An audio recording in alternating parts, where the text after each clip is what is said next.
Mezonic Productions.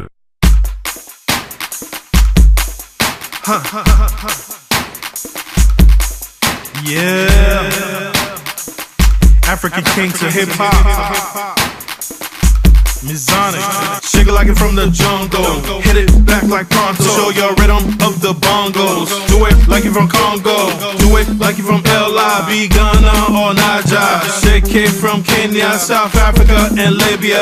African culture, African culture, African culture. We love African culture, African culture, African culture, African culture. We love African culture.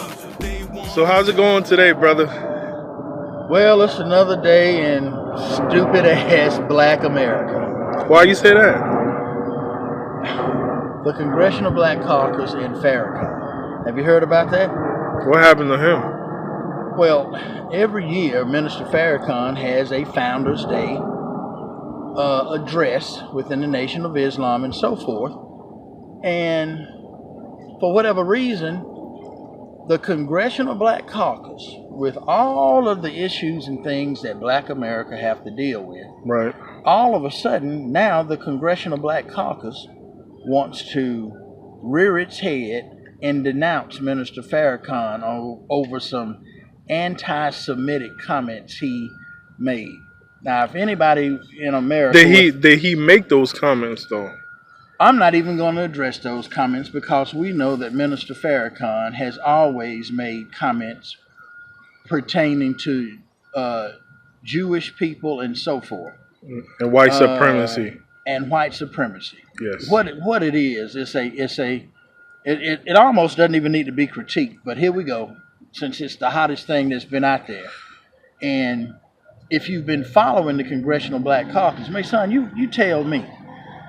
I don't recall the Congressional Black Caucus being galvanized over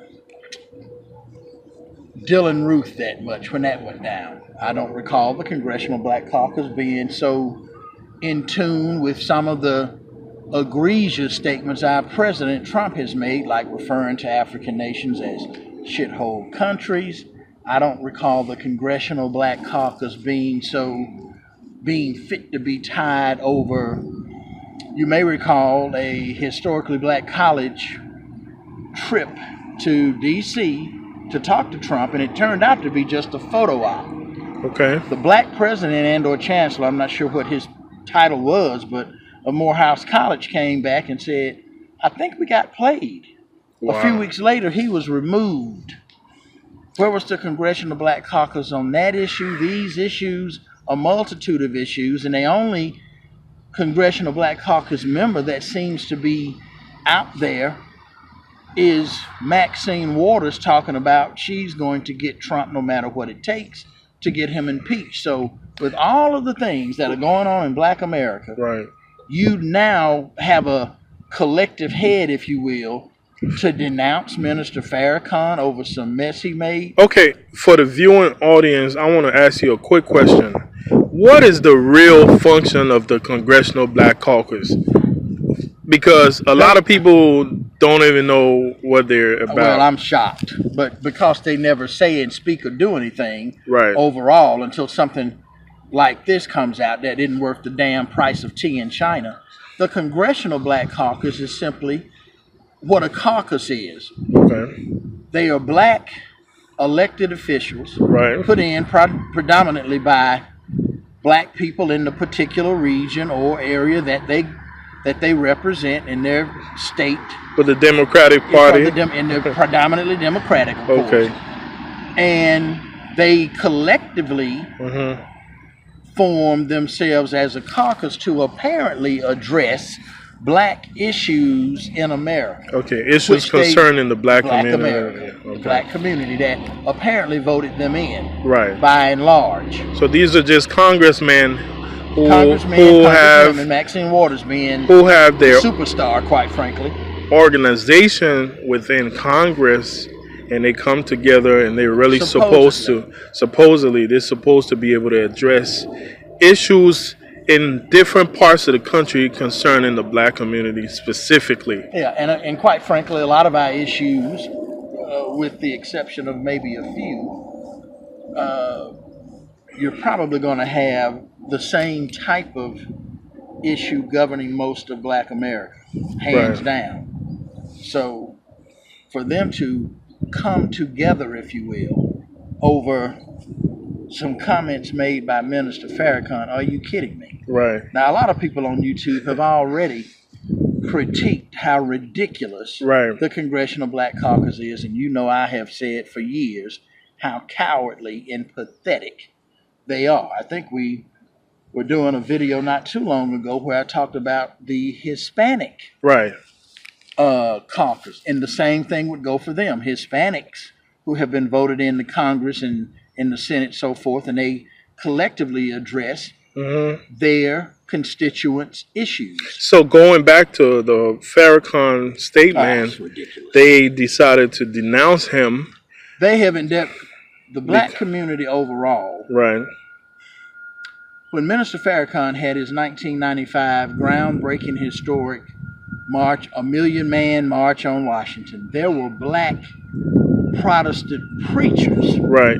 who were denouncing him. One of them was Eddie Long. We see where Eddie Long is now, but that just goes to show you. My thing with this assessment today, stupid and ridiculous as it is, it just again shows you the psychological damage that's been done. Right. Minister Farrakhan, I've said for years, we as a Black community have not done right by him and men like him. There's very few men like that in Black America. High dominant, conscientious, top of the food chain, Right. who believe in self-empowerment. The Congressional Black Caucus, more than likely, was pressured, moved, Right. manipulated into these things like other people throughout the Black community when it comes to Minister Farrakhan. And what is Mr. Farrakhan saying? He's not trying to convert you to be Islam and nothing Right. else. A lot of Black people in the community over years have tried to make that an issue. Right. The man is talking about Black nationalism. Okay. And we know that the dominant society, the oppressive component of that society, Right. which promotes white supremacy and everything else, they could give a damn about what your religion is. They're looking at the color of your skin, and more importantly, they are looking at the fact that you are a Black male. Right. No offense, Maxine Waters and other Black women who have your But mantra of just being to- independent and everything. You have never intimidated, never will intimidate white men and the white men who promote these type of shenanigans. just to add to this, don't the Congressional Black Caucus take money from lobbyists? They're politicians, so that means they are going to take money from lobbyists and so forth. Exactly. Would not be So- surprised, and some people have documented the Congressional Black Caucus receives money Right. from non-Black institutions, and you can bet your bottom dollar if it goes with the history of this nation, What's these the- cowardly Blacks will accept money from white institutions Right. to keep their mouths shut, Shut. Yeah. and to To be the bring point about, man. yeah, to be the point man, to be the scapegoat, to be Right. that, if you want to call it, that house nigger back in the day, to tell the rest of us now, y'all stop talking about this and get in line and get in order now. Right. Or massa is going to blah, blah, blah. Right. It's the same mentality. We've had a Black president, 2 Black attorney generals, Oh, God. during a Black president's run, you name it, and we are still in the same situation. When I see these things flare up, the Congressional Black Caucus hasn't flared up as a group or entity to address any real major concerns in the Black community, but all of a sudden they want Right. to jump on a bandwagon to denounce another Black man, and this Black man has quite frankly only done anything but to Speak the truth. speak the truth to power Yeah. on a lot of fronts. And he's fearless because at his age, you know, My you would think a lot of and it's obvious a lot of people will be afraid to say half of the things that he says, which are true, by the way. You know, so we should have 40 and 50-year-old men at best right. doing what someone like Minister Farrakhan or Dr. Claude Anderson is trying to do. And they are up in age. What I gathered from his speech, I didn't watch the entire thing, but he's just telling black people to start to think instead of just taking everything that the media is throwing out to them, taking everything and believing. It's time for black people to start thinking. That's basically what I really gathered from him. Of course, he went into details explaining some things. Where is the Congressional Black Caucus Exactly on all of these other issues? Where are they? What are they talking about? And the fact that it's been my assessment, and I guess along with other people, they are taking a boycott of some sort against President Trump. Look, we voted you in to talk about and communicate with President Trump, even though arguably this is one of the most ridiculous presidents, non-presidential presidents we've ever had, probably in modern day American history. Right. But we paid you to go to Washington. We voted you in for you to let him know what type of things we want in our community. And it's been from what I can see, it's been we're not going to talk to President Trump. Why the hell aren't you? That's what you're there for. But you know what? I want to piggyback on what you're saying, because I was having a conversation with a group of guys quite recently, and I was like, man, I really like President Obama, but I expected him to do a little bit more for the black community as a unit at the end of his term. Just how he was able to do things for the Jewish community, and he was able to do things for the Native American community at the end of his term. I expected him to have something in place, whether it's student loans or I know he tried to work on that student loan thing. The only thing I can remember President Obama doing, as you say, near the end of his term, was to